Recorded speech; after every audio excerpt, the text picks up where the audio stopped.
Story 1: The Light in the Farmhouse. In 2018, a couple named Daniel and Marissa moved into an old farmhouse just outside a small Midwestern town. The house had been vacant for nearly 8 years. It sat alone at the end of a long gravel driveway surrounded by open fields and a dying red barn that leaned slightly to one side. The previous owner had passed away inside the home, but according to the realtor, it had been from natural causes. Nothing violent, nothing suspicious, just old age. The first week felt normal, quiet mostly. At night though, Daniel began noticing something strange. Every evening around 11:30 p.m., a soft yellow light would turn on upstairs. The problem was, they hadn't moved anything into the upstairs guest room yet. The wiring up there wasn't even fully functional. Daniel had checked it himself. The first time it happened, he assumed Marissa had gone upstairs, but she was sitting next to him on the couch. They both stared at the ceiling as the faint glow seeped through the cracks in the floorboards above them. "Did you leave something plugged in?" she asked quietly. Daniel shook his head. The light turned off after about 3 minutes. The next night, it happened again. Same time, same room. Daniel decided to go upstairs while it was still on. As he climbed the steps, the air felt noticeably colder. The house was old, but not that old. His footsteps creaked loudly in the silence. When he reached the guest room, the door was slightly open. The light was on, but not the ceiling light. It was coming from the closet. A single pull-string bulb inside the closet was glowing. Daniel slowly approached and pulled the door open the rest of the way. The bulb flickered once, then went out. The closet was empty.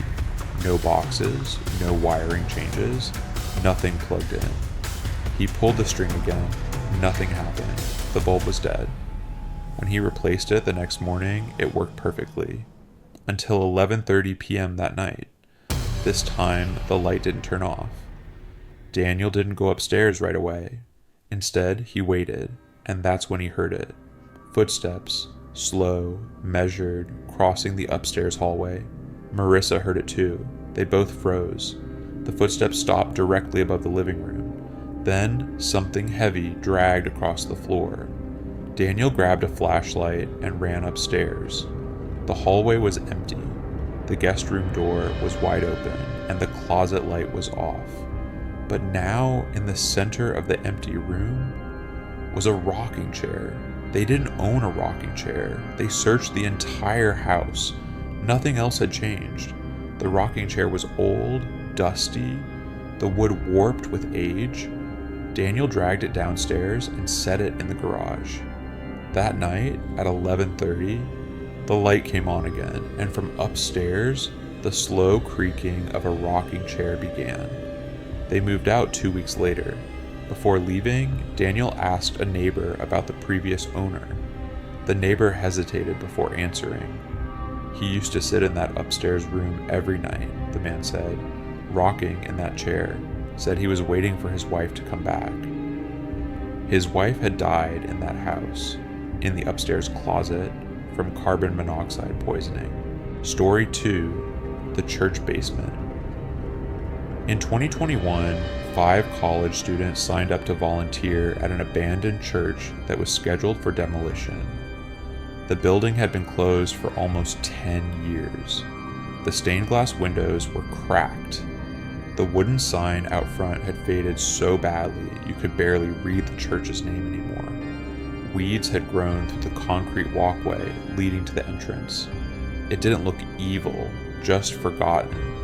They were told their job was simple: clear out whatever remained in the basement storage so the demolition crew wouldn't have to deal with it. The group consisted of Eric, Lydia, Hannah, Cole, and Marcus.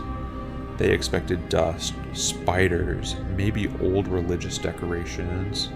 What they didn't expect was how quiet it felt inside. Even their footsteps seemed swallowed by the air. The basement door creaked open with resistance. The smell hit them first. Old wood, damp concrete, something metallic underneath. They joked around at first, filmed short clips for social media, made fun of the outdated Christmas ornaments and faded choir robes hanging from a rack. But about 40 minutes in, Cole noticed something odd.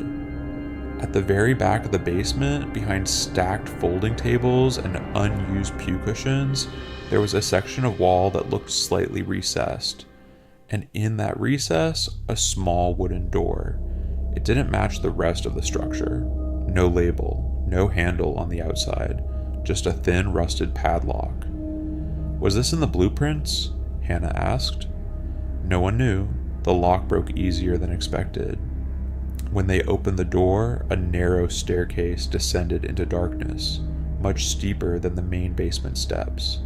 Cold air drifted upward. That metallic smell grew stronger. They hesitated.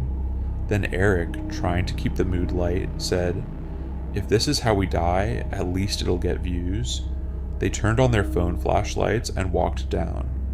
The staircase felt longer than it should have been. At the bottom was a concrete room, roughly 10 feet by 10 feet. No furniture, no windows, but the walls were covered in names, painted, scratched, layered over each other, hundreds of them.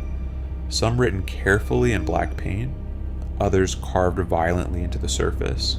Some names repeated over and over again until the letters blurred together. It wasn't random graffiti. Every name looked deliberate, organized, almost ritualistic. And then Lydia stopped moving. On the far wall, written larger than the others, was Lydia M. Same spelling, same middle initial. She laughed at first. "Okay, which one of you did that?" No one answered, because none of them were near that wall before. Eric stepped closer and noticed something beneath the name. A date. Under that, in smaller writing, were dozens of other dates, some from the 90s, some from the early 2000s, and then, near the bottom, yesterday's date, and beneath it, Lydia M. Her breathing changed. "That's not funny," she said quietly. The room suddenly felt smaller, the air heavier. Marcus checked his phone. No signal. None of them had signal anymore. That's when they heard it. A loud bang from upstairs, like the main church doors slamming shut. They all froze. No one else was supposed to be there. Then came footsteps, slow, dragging above them, directly overhead. The basement staircase creaked. One step at a time, wood groaning under weight, but none of them could see anyone at the top. The darkness up the stairs was complete. Hannah whispered, "Turn the lights off." They did. Total blackness. The footsteps continued halfway down, then stopped. No breathing, no movement, just the sound of wood settling. Minutes passed, no one dared move. Finally, the footsteps reversed, slowly ascending, each creak fading upward, then silence. When they turned their flashlights back on, something had changed. The wall with Lydia's name, the fresh date, looked darker now, wet, like the paint hadn't dried yet. They didn't discuss it. They ran upstairs. The main church doors were shut tight, locked from the inside. They had left them propped open with a trash bin.